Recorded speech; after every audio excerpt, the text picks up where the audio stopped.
தந்தை, மகன், தூய ஆவியின் பெயராலே ஆமென். அருள்மிகு பெற்றவரே வாழ்க. ஆண்டவர் உம்முடனே, பெண்களுக்குள் ஆசிர்வதிக்கப்பட்டவள் நீரே. உம்முடைய திருவயிற்றின் கனியாகிய இயேசுவும் ஆசிர்வதிக்கப்பட்டவரே. புனித மரியே, இறைவனின் தாயே, பாவிகளாயிருக்கிற எங்களுக்காக இப்பொழுதும் எங்கள் இறப்பின் வேளையிலும் வேண்டிக்கொள்ளும். ஆமென். கிறிஸ்துவில் பிரியமான சகோதர சகோதரிகளே, இந்த அருமையான ஒரு நேரத்தில் மரிய மாதா தொலைக்காட்சி நேயர்களை, நண்பர்களை சந்திப்பதில், வாழ்த்துவதில், உங்களுக்காக ஜெபிப்பதில் யாம் மிக்க மகிழ்ச்சி அடைகிறோம். இரட்டிப்பான மகிழ்ச்சி என்பது இந்த நிகழ்ச்சியின் வழியாக அன்னை மரியாளை பற்றி உங்களோடு பகிர்ந்து கொள்வது எமக்கு கிடைத்த பாக்கியம் என்று கருதுகிறோம். இந்த மாதம் முழுவதும் நம்முடைய மரிய மாதா தொலைக்காட்சியில் அன்னையை பற்றி பல்வேறு பரிணாமங்களில் நாம் சிந்தித்துக் கொண்டிருக்கிறோம். இன்றைய தினம் அமல உற்பவ அன்னையை பற்றி சிந்திக்க இந்த தருணம் நமக்கு வாய்ப்பளிக்கிறது. என்னோடு இணைந்து சிந்திக்க உங்கள் யாவரையும் அன்போடு அழைக்கிறேன்.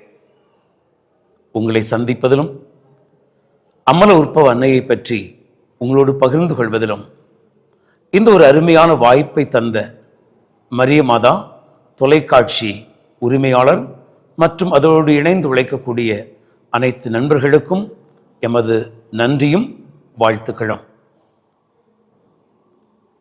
2000 ஆண்டுகளுக்கு முன்பு நம் ஆண்டவர் இயேசு கிறிஸ்து இந்த உலகில் நமக்காக மனு உரு எடுத்தார் என்பது நமது நம்பிக்கை. அவர் மனு உரு எடுத்தவுடன் நம்பிக்கை பயணம் ஆரம்பிக்கவில்லை. 33 வருடங்கள் அவர் நம்மோடு வாழ்ந்தார், நம்பிக்கையை போதித்தார்.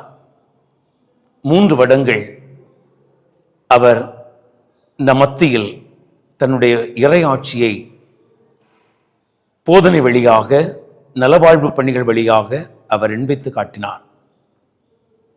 இறுதியில் நமக்காக வந்தவர், நமக்காக இரத்தம் சிந்தி அவர் மரித்தார். பிரியமானவர்களே, இந்த நம்பிக்கை வாழ்வு என்பது, நம்பிக்கை என்பது இயேசுடைய உயிர்ப்பு அனுபவத்தில் ஆரம்பமாகிறது.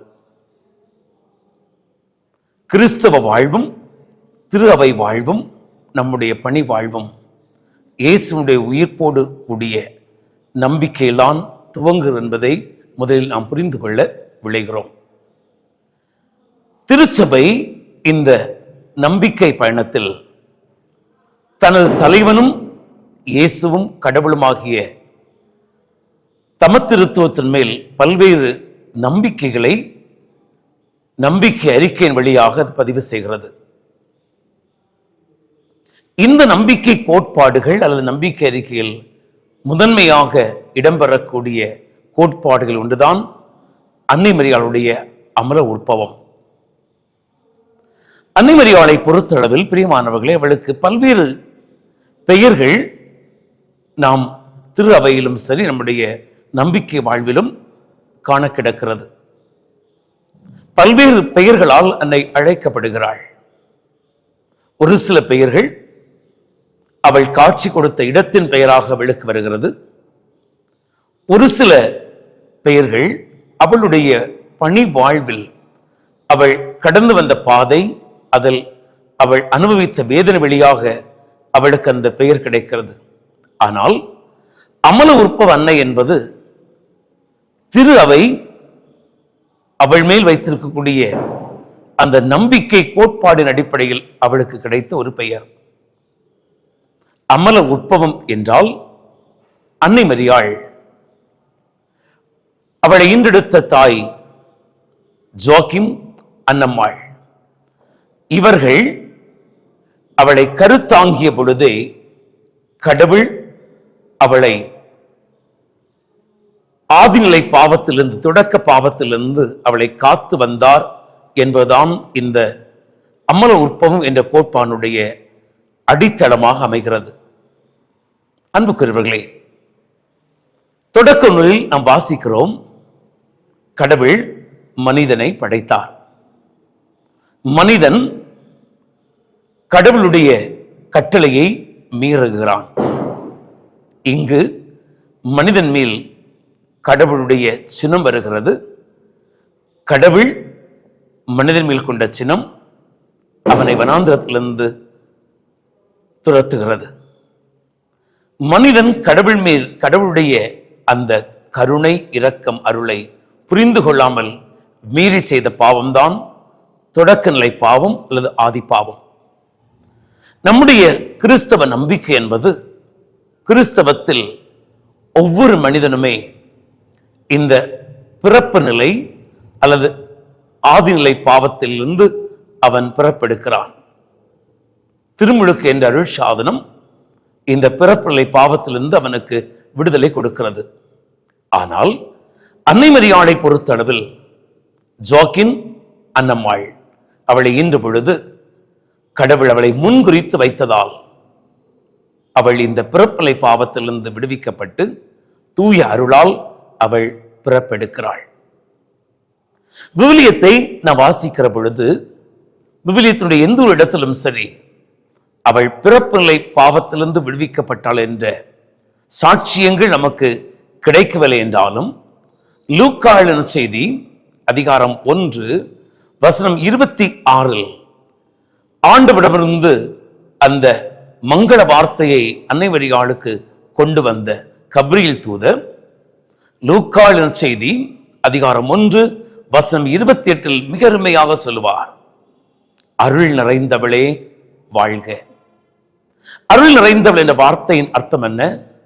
பாவம் இல்லாதவளே, மாசு இல்லாதவளே, குற்றம் இல்லாதவளே, தவறு இல்லாதவளே என்று பொருள்படுகிறது.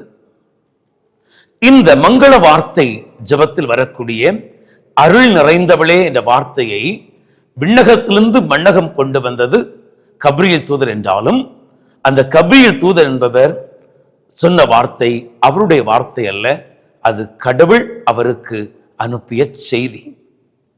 எனவே கடவுள் கப்ரியேல் தூதர் வழியாக அன்னை மரியாளுக்கும் இந்த பிரபஞ்சத்திற்கும் சொன்ன வார்த்தை, அவர் அன்னை மரியாளை அவள் கருவுற்றிருக்கிற பொழுதே அவளை தூய அருளால் நிரப்பியிருக்கிறாள். ஆதி பாவத்திலிருந்து அவளை விடுவித்திருக்கிறாள். ஜென்ம பாவம் அவளை அண்டாமல் காத்திருக்கிறார் என்பதை இந்த விவிலிய பகுதி மிக தெளிவாக நமக்கு சொல்லித் தருகிறது.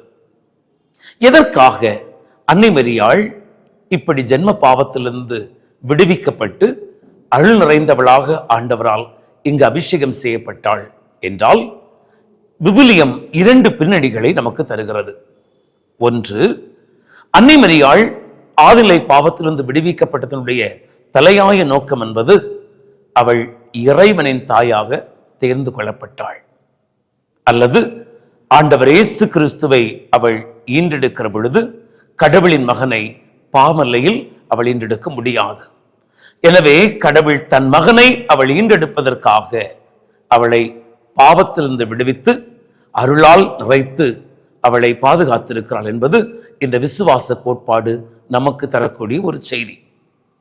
இரண்டாவது செய்தியாக நாம் புரிந்து கொள்ள வேண்டியது, இந்த அன்னை மரியாள் பாவத்திலிருந்து ஜென்ம பாவத்திலிருந்து அவள் காக்க பெற்றது அவள் மீட்பின் வரலாற்றில் பங்கெடுப்பதற்காக.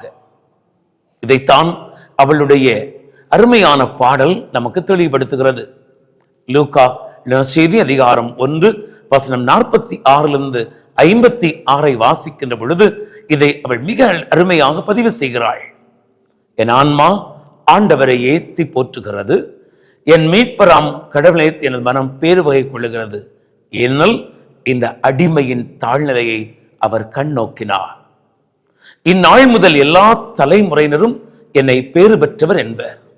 ஏனெனில் வல்லவராம் கடவுள் எனக்கு அரும் பெரும் செயல் பல செய்தார், தூயவர் என்பது அவரது திருநாமம்.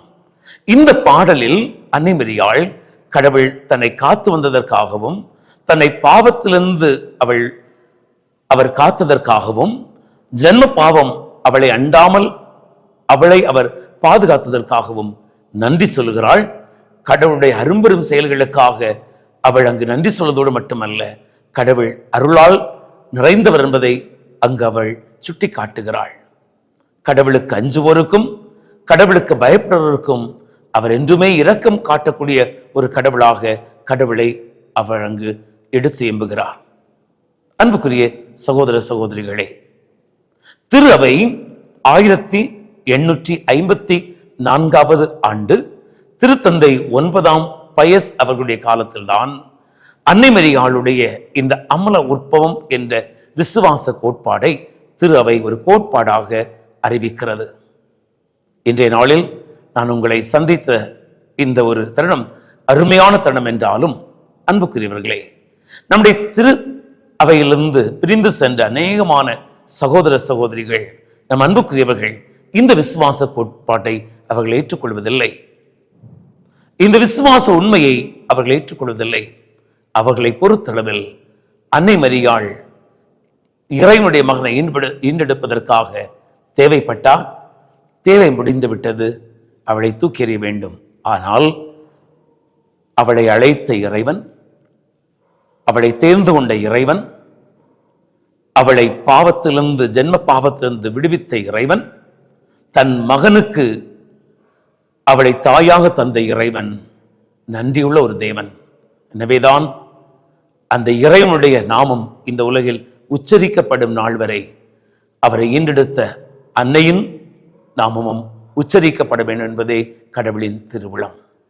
இந்த திருவுள பணியை மிக சிறப்பாக செய்யக்கூடிய மரிய மாதா தொலைக்காட்சி நண்பர்களுக்கு மீண்டும் ஒருமுறை வாழ்த்துக்கள். கடவுள் உங்களை யாவரையும் அன்னை வழியாக ஆசிர்வதிப்பாராக. தொடர்ந்து அன்னையை பற்றி இன்னொரு பதிவில் உங்களிடம் சந்தித்து பகிரும் வரை உங்களிடம் விடைபெறுகிறோம். நன்றி.